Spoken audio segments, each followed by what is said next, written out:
गई बुद्धि पशु बना। अज्ञानियों का यही हाल चल रहा है।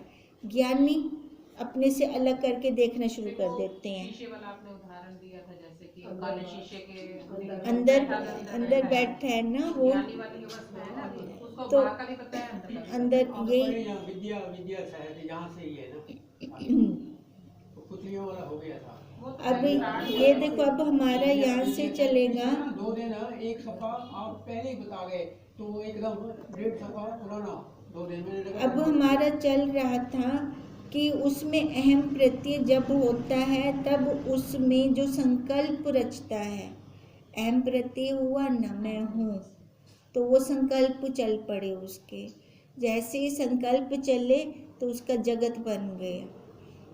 हे राम, जो यह संकल्प उठता है कि यह कार्य ऐसे हो तो वो वैसा ही होता है। हे राम, शुद्ध संवेदन में जैसा संकल्प होता है वही होकर भासित होता है। यह जगत संकल्प रूपी है।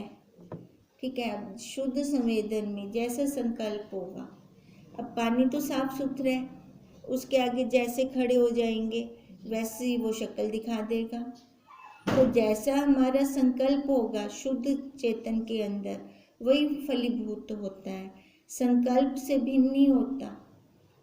जो हम ये आकार लेकर बैठे हैं, ये आकार हमारे संकल्पों से है। अब हम संकल्प कर रहे हैं ना कि और जन्म नहीं लेना, ये अब कर रहे हैं ना। अब जो पहले का था अब तो हम वही खा रहे हैं। इसलिए वर और शाप का और कोई कारण नहीं है। वर और शाप भी संकल्प रूप है। जैसे पीछे से वो बता रहे थे, वर भी मिला, शाप भी मिला, क्या उसका भुगतान होगा, कैसे होगा। तो अब कह रही है वर भी और शाप भी संकल्प रूप से है। वो जो 10 को वर दिया देवी ने, है ना, उनका तो उनको पता था, शाप उनके पेरेंट्स को पता था, तो उसकी वृत्ति उनके अंदर नहीं चली थी। ठीक है, तो उनकी दृढ़ता कहाँ थी? तप के ऊपर, वर के ऊपर। वही वर का फल उनको था ना ध्यान में। तो वही कह रहे हैं वर और शाप भी संकल्प रूप है। उस संकल्प से जो पदार्थ उत्पन्न होते हैं वे किसी समव्य कारण से तो नहीं उत्पन्न हुए, संकल्प से ही हुए हैं। उनके अंदर मन की दृढ़ता थी कि हमने तप किया, हमें ये वर प्राप्त हो गया। इससे सब अकारण है। अब अकारण का क्या मतलब हुआ कि हम हमारे जैसे संकल्प होंगे वैसा होगा हमारे साथ। ठीक है, अब इसका कोई कारण नहीं है, फिर इस सृष्टि का, इस जगत का कोई कारण नहीं है। कारण क्या निकला? हाँ, हमारे संकल्प ही कारण निकले। और हम सब, अच्छा देखो, जिसके संकल्प खत्म हो गए उसके लिए जगत नहीं है, उसके लिए नहीं है। भले वो इसी में रह रहा है, फिर भी उसके लिए नहीं है जगत। जगत उनके लिए जिनके फुड़ने चल रही हैं, जिनके संकल्प चल रही हैं। तभी कह रहे हैं इससे सब अकारण है। ब्रह्म रूपी समुद्र में तरंग उठते हैं, तो कारण और कार्य मैं तुमसे क्या कहूँ। अब तरंग क्यों उठ रही है, क्या उसका कारण कहें? स्वभाव, समुद्र का स्वभाव है ना। समुद्र तो अलग नहीं मान रहा ना, वो तो वही जल रूप ही है ना। सब जगत ब्रह्म रूप है। अब ऐसे ही इस आत्मा से तरंग रूपी जगत निकल आया। अब ये स्वभाव हो गया। ठीक है, अब जैसे सूरज के प्रकाश से वस्तु का हम देख रहे हैं, वस्तु को देख रहे हैं, उसका प्रकाश ही प्रकाश है। तो ऐसे ही उसकी चमक से, आत्मा की चमक से ये जगत हम देख रहे हैं। द्वैत और एक की कल्पना कुछ नहीं है। ये और है, ये और है, ये और है, ऐसा नहीं है।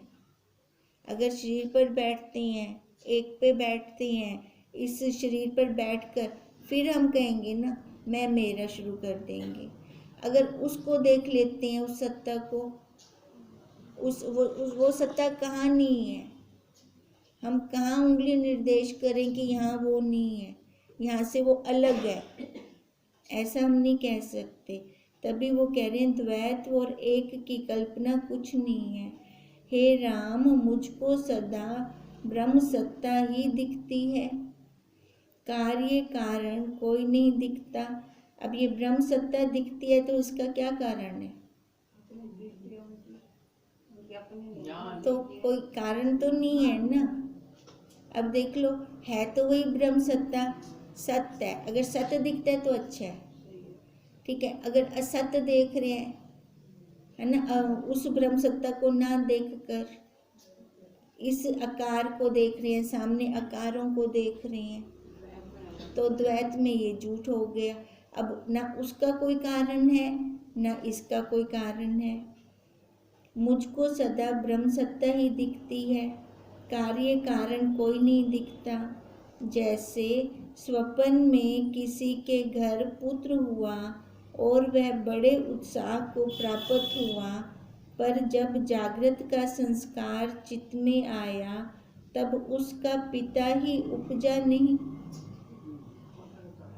है ना। अब स्वप्न में आ गया ना, पुत्र हो गया तो पिता बन गया। अब जागृत के अंदर कहाँ वो पिता, पिता की उपाधि कब मिली? पुत्र होने पर ही मिली ना पिता की उपाधि। अब तो नहीं है जागृत अवस्था में, तो पुत्र कैसे कहिए? तब तो सब अपने आप ही हो जाता है, ना कोई कारण दिखता है और ना कोई कार्य दिखता है। अब वही मनुष्य पहले खुद स्वयं में, बेटे के आने के बाद उसको पिता की उपाधि मिली। अब उपाधि है ना, उपाधि तो यहीं खत्म हो जाएंगी। कितनी उपाधियां हैं, कितनी उपाधियां मिली हुई हैं।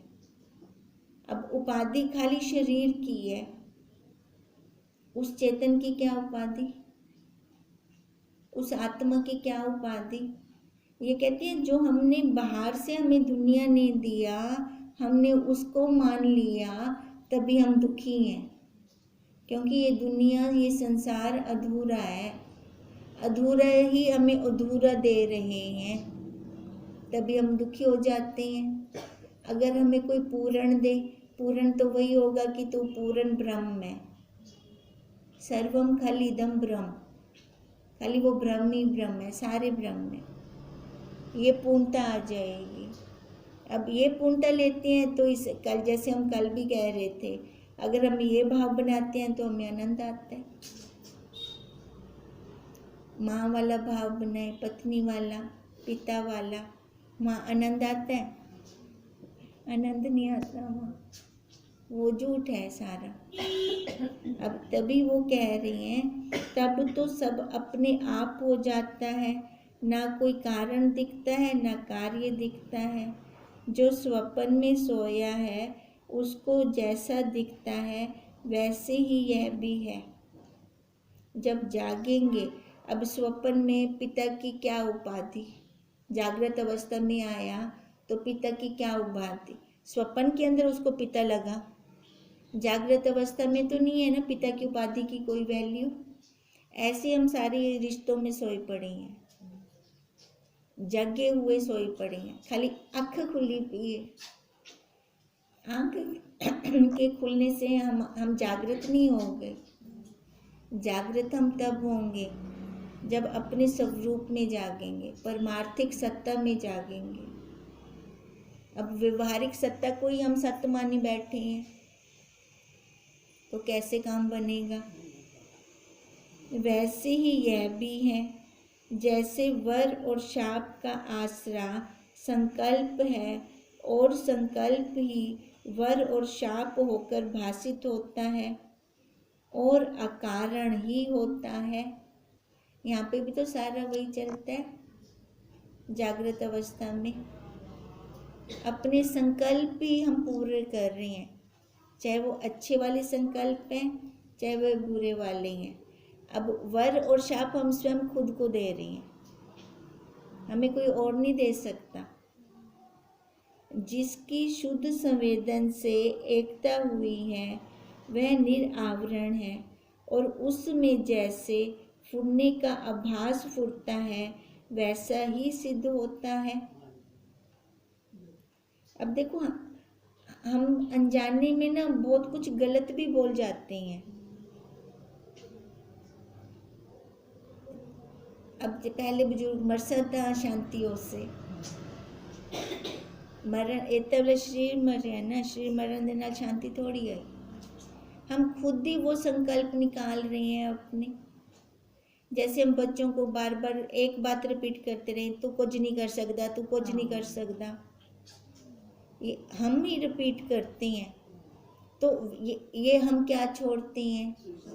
अपने संकल्प छोड़ रहे हैं, चाहे अनजाने में छोड़ रहे हैं। भले हम उनका हित का चाह रहे हैं, फिर भी अनजाने में हम उनके लिए बुरा संकल्प छोड़ रहे हैं, है ना। अब छोड़ते तो हम स्वयं में। अब ऐसी जितना भी इसके लिए होता है, शरीर के लिए होता है, चाहे वो अच्छा है चाहे वो बुरा है, वो हमारे संकल्पों से हो रहा है। तो इसका क्या कारण कहिए? कोई कारण है इसका?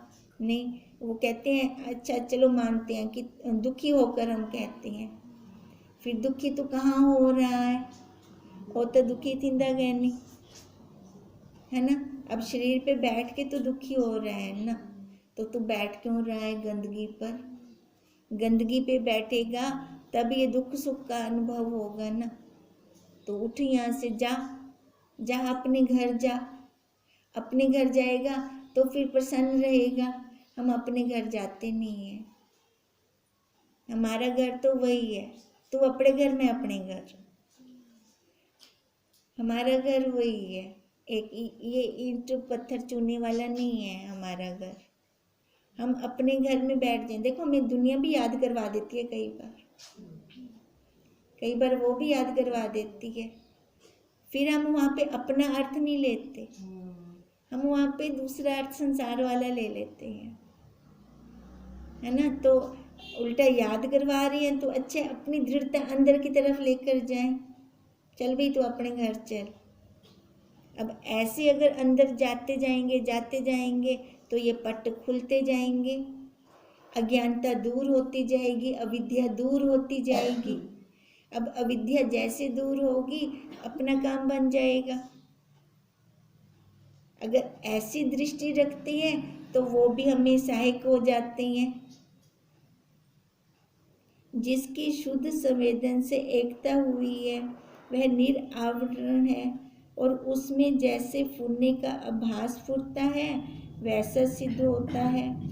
राम ने पूछा, हे भगवान, एक ऐसे हैं जिनको आवरण है और उनका संकल्प जैसा फुरता है, वर दें अथवा शाप दें वैसा ही हो जाता है। अब क्या कह रही हैं? एक ऐसा है जिनको आवरण है। आवरण किसी का? हाँ, शरीर पर बैठे हैं, अज्ञान चढ़ा पड़ा है, उनको जैसा संकल्प फूटता है अच्छा या बुरा, उनका वैसे हो जाता है। स्वरूप का साक्षात्कार उनको नहीं हुआ क्योंकि आवरण है उनको, पर शुभ कर्म उनमें प्रत्यक्ष मिलते हैं। तो शुभ कर्म ही वर और शाप के कारण हुए। अब क्या कह रही है? साक्षात्कार नहीं हुआ, है ना। ज्ञान का भी आवरण आया हुआ है उनका, है ना। ज्ञान प्रत्यक्ष नहीं है, पर जो शुभ कर्म करते हैं वो उनके अंदर हमें प्रत्यक्ष मिलते हैं। तो शुभ कर्म से ही उनको वर और शाप, उनका यही कारण हुआ। तुम कैसे कहते हो कि निरावरण पुरुष का संकल्प सिद्ध होता है? अब राम जी, हाँ, अब देखो, जो अज्ञानी है, जिसको साक्षात्कार नहीं हुआ, उसको भी तो वर और शाप मिल रहा है ना। और कैसे कह रही हो जो ज्ञानी है वो निरावरण है और उन्हीं की संकल्प सिद्ध हो रही हैं। वो तो कह रही है अज्ञानी के भी सिद्ध हो रही हैं संकल्प, अच्छा, यहाँ पे है शुभ ना। कर्म भी अब यही कह रही है ना राम जी, अज्ञानी के भी सिद्ध हो रही हैं। कब तक वो शुभ कर्म है हाँ, वैसे? कर्ता शुभ है, अगर शुभ कर्ता कर रहा है उसके वर और शाप दोनों सिद्ध अधिक हो रहे हैं। हो रहे हैं। और आप कह रहे हो कि जो ज्ञानवान पुरुष है, जो निरावरण पुरुष है, उनके संकल्प सिद्ध होते हैं। ये कैसे? राम जी का ये प्रश्न है। वशिष्ठ जी बोले, हे राम, शुद्ध चिन्ह मात्र सत्ता ही चित्त धातु कहती है। शुद्ध चिन्ह मात्र सत्ता ही शुद्ध धातु कहती है। अब उनका कहने का क्या मतलब है, जो जिसका अंतःकरण बिल्कुल शुद्ध हो चुका है, ठीक है, शुद्ध चिन्ह मात्र सत्ता, जिसको प्रत्यक्ष दिख रहा है, जिनको अभ्यास है, कहते हैं वही चित्त शुद्ध धातु कहती है। मतलब वही अपने आप को देख पा रही हैं। उस चित्त धातु में जो आभास फुरता है वही संवेदन कहता है। अब जैसे फुरना, ये फुरने को हमने फुरना नाम क्यों दिया? जब मन चल पड़ा तब दिया ना। पहले तो वो शुद्ध संबित वैसे की वैसी ही है, वो चित्त धातु वैसी की वैसी ही है। वही संवेदन कहा। जब फुरना चला तो वो संवेदन हुआ। वह संवेदन जब फूटता है तब जीव जानता है कि मैं ब्रह्म हूँ। ये भी तो फुरना है ना, मैं ब्रह्म वाला, ये शुद्ध है। ये भी फुरना है, मैं ब्रह्म हूँ, ये शुद्ध है फुरना, ठीक है।